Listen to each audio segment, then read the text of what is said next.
pemain yang tadi challenge banget ya, karena dia tidak berdialog, tapi harus mengemukakan sebuah emosi yang saya bilang padat ya, ada naik turun, sedih, bahagia, marah, bingung gitu loh, tapi tanpa mengutarakan satu kata pun gitu loh. Jadi pas kita ketemu dia dan akhirnya casting, saya Manut semuanya senang banget dengan castingnya dia, karena apa namanya ya, saya rasa dia bisa membuat sebuah emosi yang tadi, sebuah emotional journey yang cukup tebal, cukup dalam, sementara dia tidak berbicara gitu. Mungkin kamu sendiri mau ya, cerita. Kamu mau cerita pengalaman kamu gimana? Pengalaman apa? Ya waktu syuting gimana?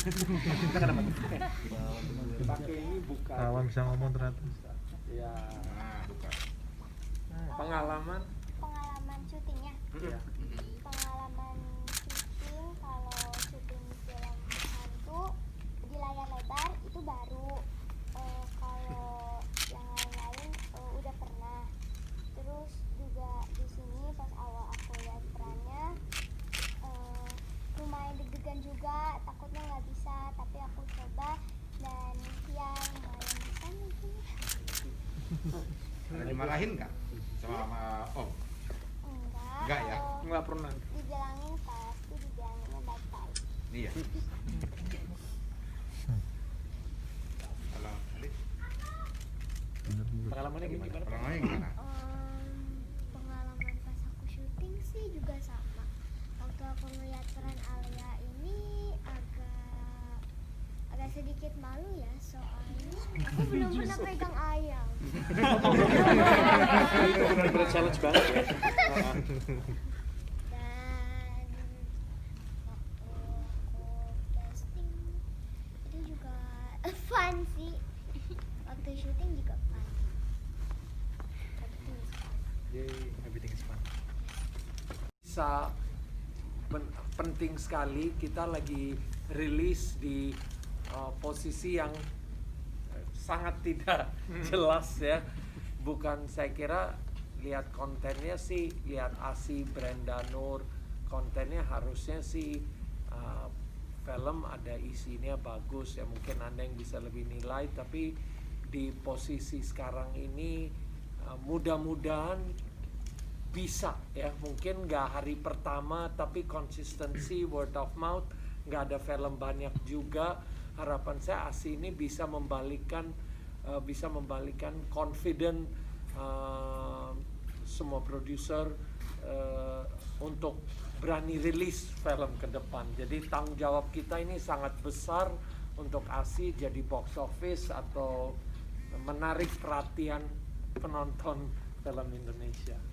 Jawabannya kayaknya meragukan, nggak seperti biasanya yang dulu tuh. Ya, Ini Pak, harus begini, kalau harus sekarang saya yakin juga gimana? Kalau saya nggak yakin, gini deh. Kalau ngomong saya yakin nggak? Ini kali saya nggak tahu. Kalau biasa saya bisa ngomong 2 juta, Ya. itu saya masih ada dasar. Sekarang mau ngomong berapapun nggak ada dasar. Tapi Gambling? yang pasti ini keberanian. Iya dong, kita harus berani maju. Ya, saya kira pas saya ngomong tanggal 24 pemainnya wow, dari Mas Rizal, oh wow excited. Ya, kita juga godok berapa kali berani atau tidak, apalagi sekarang peraturannya sampai jam 7 loh last show. Iya. Ya, dia jam 7 last show. Bayangkan minggu lalu dan kejadian waktu saya ambil keputusan mau rilis 1,5 bulan yang lalu beda banget. Daerah yang belum buka, jadi ya saya harap ini benar film bagus, mudah-mudahan dapat perhatian. Mudah-mudahan ya. Iyalah Pak, masa saya mau bilang pasti, insya Allah dapat, insya Allah. Ya, tinggal lihat penontonnya ada nggak. Minggu lalu juga ada Wonder Woman, ya. Nah, tetap kan kita tahu lah kurang lebih. Jadi ya ini sekarang lihat, siapa tahu film Indonesia yang balikan industri ini, insya Allah bisa. Pesannya apa yang mau disampaikan dengan peluncuran film ini? Ini kan cenderung spekulatif, bahkan gambling. Yang pengen disampaikan ke luar apa? Ya, mudah-mudahan saya nggak mau bukan mau jadi pahlawan kesiangan ya, tapi pesan MD adalah ya kita harus berani, trendsetter. Kalau tadinya saya rilis film yang nanggung, lebih-lebih nggak ada hasil, itu udah pasti. Tapi kalau film bagus, ini kan bisa jadi barometer, bisa jadi bisa jadi indikasi, bisa jadi ini trendsetter. Jadi penting sekali. Kalau tadi filmnya saya merasa biasa, saya nggak mungkin rilis. Karena hari biasa aman. Karena saya tahu film ini kan bagus, subjektif ya. Kalau ini saya nggak ragu, film ini bagus. Mungkin juga kalau saya bisa bilang bagus sekali, ya. Semua orang pasti produser bakal bilang filmnya bagus, tapi buktinya karena bagus sekali, saya merasa saya berani main di bulan ini. Itu. Kalau dapat mau cerita Inggris Desember, iya saya excited. Tapi 1 menit kemudian langsung panic mode. Panic mode, bebannya sangat berat gitu. Tapi itu membuat saya dan semua teman-teman di belakang film ASI ini juga menjadi apa ya, kayak semacam pemacu tambahan. Karena itu tadi gitu loh, Desember berarti kita bisa jadi yang open film Indonesia ya setelah sekian lama pandemi ya. Jadi teman-teman pun akhirnya kayak dapat adrenalin tambahan gitu loh untuk membuat ini sebaik mungkin dari editingnya, dari kan udah selesai syuting ya, akhirnya dari postnya, dari sound design gitu.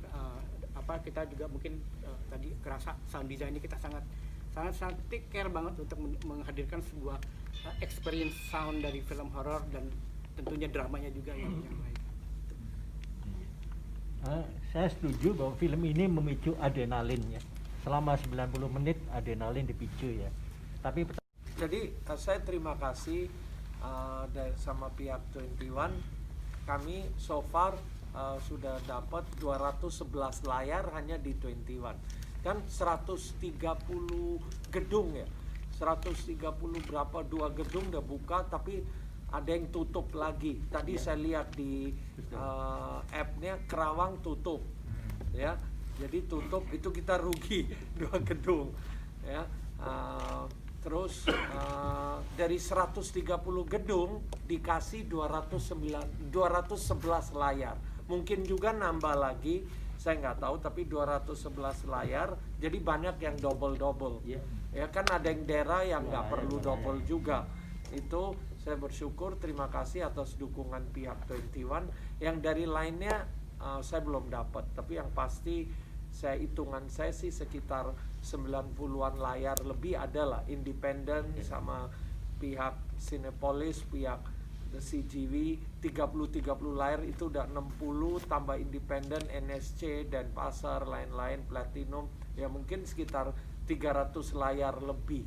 Jadi 300 layar sih ada, tinggal balik lagi penonton. 300 lebih ya.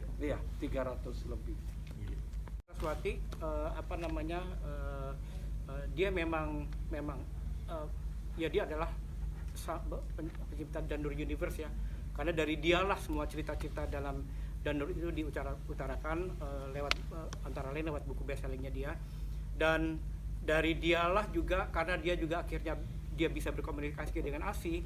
Cerita ini juga berdasarkan based on story, sebuah cerita yang dia diceritakan ASI kepadanya setelah Risa sudah mulai dewasa.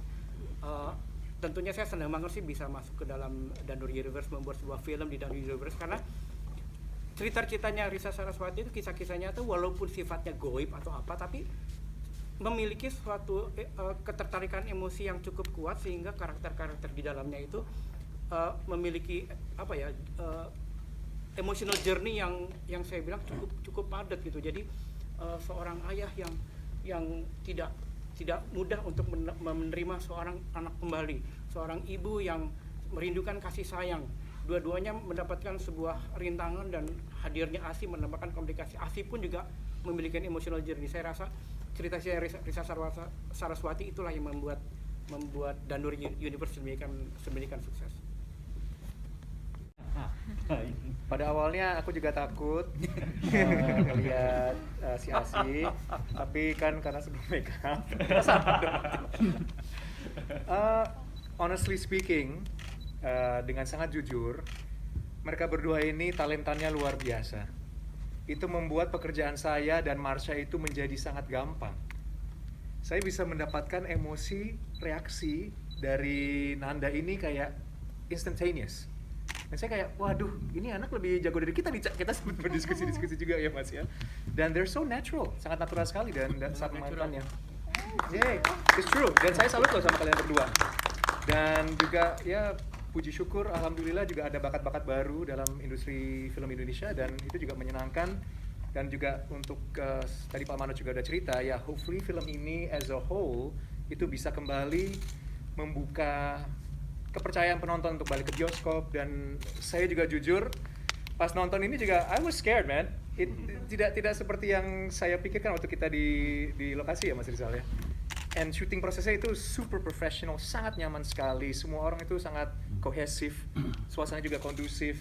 Even though it was kita dalam pandemi begitu ya. Tapi all in all, I'm very proud of this too. Very very proud. Saya bangga sekali juga. Ya.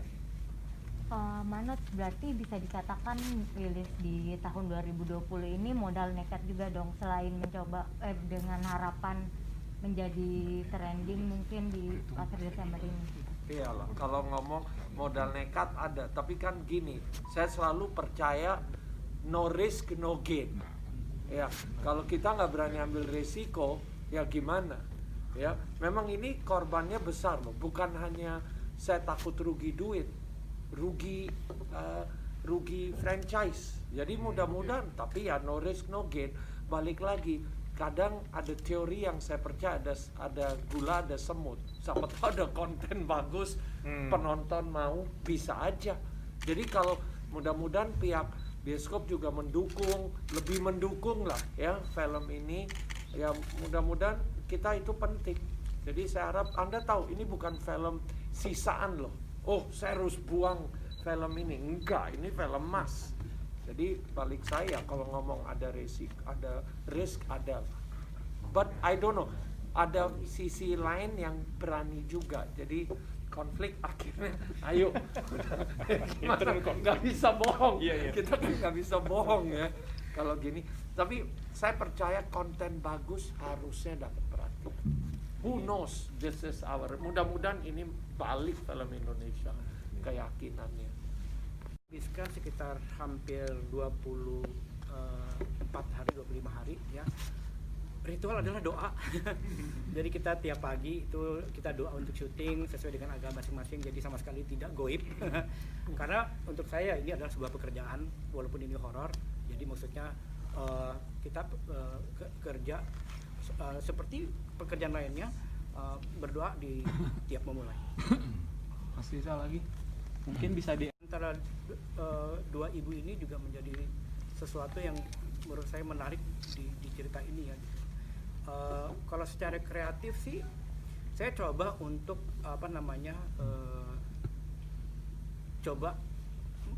saya itu harus jelas untuk berkomunikasi dengan kru, dengan pemain, dengan semuanya, dan tentunya juga diskusi, karena kuncinya sih diskusi sih, karena saya nggak mungkin bikin sendiri. Ini adalah sebuah kerja kolektif di mana diskusi itu sangat penting, dan semua diskusi yang ada akhirnya menghasilkan ini. Jadi kalau misalnya tadi kata kuncinya itu diskusi, untuk di mana semua pihak itu berembuk untuk menciptakan sesuatu yang yang dari page to screen itu bisa bisa sesuai gitu. Mas tadi itu ada Citra Kirana, itu dia di Kirana adalah memang tokoh di ASI 1 karena memang ada Itu jagonya Rizal Mantovani, gimana hijabnya bisa hilang. Ya itu itu adalah Citra Kirana pre hijab ya, jadi sebelum hijab. Jadi dari ASI 1 juga, makanya kita di special thanks tentunya saya pun kita harus acknowledge Awi Suryadi dari Danur Universe, karena tanpa dia pun ya mungkin Danur akan lain. Memang harus dia adalah salah satu pendiri Danur Universe, dan ada cuplikan-cuplikan dari ASI 1 yang akhirnya kita gunakan di sini, termasuk Citra Kirana. Oh, jadi itu bukan syuting baru, udah lama. Itu stok. Oh, stok. Memang udah lama. Magicnya Riza. Movie secret. Movie secret. magic. Movie secret. Yeah. Akhirnya yang ada saya pun juga tidak mau keluar dari jalur buku yang sudah ada. Tugas saya antara lain adalah untuk menerjemahkan skrip to screen, dan itu ada yang di skrip dan itu yang kita coba, dan saya rasa ya memang banyak pendekatan antara lain, dan ini adalah pendekatan yang baru. Jadi emang nggak perlu Interpretasi pemain ya. Saya senang sekali apa yang kita manifestasi, yang kita sudah syuting. Saya mendapatkan malah rasa cinta, ikhlas. Itu kan kuncinya. Semua orang akhirnya ikhlas. Razan dan Sylvie ikhlas anaknya telah meninggal ditabrak mobil. Si Asih pun akhirnya ikhlas bahwa memang saya tidak bisa hold on to this false love gitu. Jadi saya merasa bahwa wow, ini lebih sangat universal dan sangat humanis sekali gitu ya dari interpretasi seorang pemain. Dan itu menjadi kaya sekali. Jadi ya itu menurut saya juga menjadi hal yang interesting gitu ya. Bayu menerjemahkan lebih bagus dari saya. Kalau saya boleh nambah juga based on this, Asi, jadi gini loh, ini film tuh benar-benar ada value yang gak hanya teror setan gitu, enggak. Karena kalau lihat karakter Asi di Asi 1 dia bunuh diri, kayak hari berikutnya dia lihat anak lahir, dia teror keluarga itu, dia ambil anak ini 9 tahun dia tinggal sama anak ini. Jadi dia udah jadi kayak, dia ngerasa dia manusia. Kita tahu juga setan kadang nggak tahu dia mungkin setan juga. Jadi itu tuh lebih dalam lagi yang kita ambil. Dan dia relakan Asi itu karena cinta. Jadi cukup dalam ini, tapi nggak menggurui gitu, menarik kita nggak aja, preachy. something different. Ya, dan menurut saya ini nggak sembarang, jarang loh saya lihat film horor begini. Nah itu yang menarik dari sananya. Memang benar cinta, jadi nggak ada unsur ayat, nggak ada unsur ikhlas juga ya. ikhlas. Ya, dia ikhlas. Mungkin nanti dia jahat lagi, dia lupa 2 minggu kemudian. Ya mungkin itu benar. Oh berarti ada sequel maybe ya? Ada prequel. Saya nggak ngomong. Karena kalau punya kayak lemah banget gitu loh. Itu pertama. Yang kedua, Pak Manot, saya pikir KKN dulu Pak yang mau keluar, tapi ternyata asik 2. Mungkin ada pertimbangan sendiri, dan mungkin anak-anak penonton sudah pada menunggu KKN dan kebanyakan. Lalu persaingan di film liburan seperti apa Pak menurut Pak Manot? Yang ketiga, Mas Rizal sama Pak Manot, mungkin dikerjakan kan di tengah pandemi ya Pak. Itu gimana sih proses develop segala macam, lalu menggabungkan yang pertama dan yang kedua itu kan tentu nggak mudah ya. Bagaimana sih proses secara developnya sendiri seperti apa? Sekali lagi sukses Pak Manot, semoga ada Asih bisa sukses. Amin. Mohon maaf karena waktu itu mungkin kaki saya lagi tidak optimal, jadi nggak bisa mendobrak dalam satu ketika, harus beberapa kali nyambung. Tapi saya bersyukur sekali dalam karir saya itu saya selalu bekerja dengan orang-orang yang sangat profesional sekali. Jadi kayak Caca, Mas Rizal, kayaknya, dan juga Pak Manoj, kita kayak semua tuh as a whole, as a team, kita kolaborasinya itu sangat menarik, asik sekali. Jadi di saat proses kreatifnya itu ya jadi gelling aja sih. Jadi ya saya pas sampai set sama Caca misalnya, itu kita udah kayak nyatu aja gitu ya Mas ya. Dan juga kedua karena skripnya juga sangat baik sekali sih. Jadi kita juga sebagai pemain, naskah itu menjadi kerangka yang kuat bagi kami untuk memainkannya juga. Itu pencarian pas reading juga ya. Dan kita ada juga ya beberapa masa kita reading intense, ya. Dan juga yang asik proses kreatif kita di onset ya Mas ya. Kita kadang-kadang ada ada ruang di mana I think it's better this way Mas Rizal Bayu akhirnya masih ada ruang untuk bikin sesuai dengan keadaan ya. Ya, jadi bagi saya sih ya ini this collaborative effort inilah yang menjadi menjadi epicentralnya, menjadi senternya gitu. Bukan center ya. Menjadi core-nya. Nah, pusatnya. Pendekatan seorang Bayu terhadap sosok Razan sendiri bisa dibilang kan trauma, lalu akhirnya ikhlas bisa memaafkan diri sendiri ya untuk bisa menerima kembali anak gitu. Itu memang narasi lewat skrip ya. Kalau kita ngeliat kan itu ada kayak semacam characters arc namanya. Jadi memang ada beberapa fase yang kita juga diskusi bersama Mas Rizal. Oh ini kayaknya dalam fase ini nih si Razan mungkin belum begitu traumatis atau pas di awal-awal dia trauma sekali, masih belum ada belum ada penerimaan mau adopsi anak lagi gitu kan. Jadi memang itu ada di naskahnya juga sih. Jadi kita juga dibantu dengan hal itu. Oh ya, silakan Anda dulu. Bekerja di tengah pandemi itu saya rasa mungkin sama dengan teman-teman semua, dalam arti kata protokol menjadi nomor satu. Pertama kali melakukan meeting pertama dengan kru, kita melakukan rapid test. Alhamdulillah nggak ada yang apa-apa waktu itu. Terus pada saat kita mulai masuk zona di mana pemain mulai masuk ke ruang meeting, kita adakan swab test. Setelah swab test tentu akhirnya kita mulai masuk ke syuting ada another swab test dan lain-lain dan lainnya. Jadi protokol itu sangat diperhatikan sama Pak Manol sama MD, dan itu membuat, dan kita sangat welcome karena kalau tadi saya bercanda udah deh apa aja deh masuk gitu loh, tapi karena itu bercanda, hatinya sebenarnya senang karena akhirnya kita bisa bekerja tanpa harus yang ada satu keraguan atau apa gitu, karena tadi protokol dijaga ya.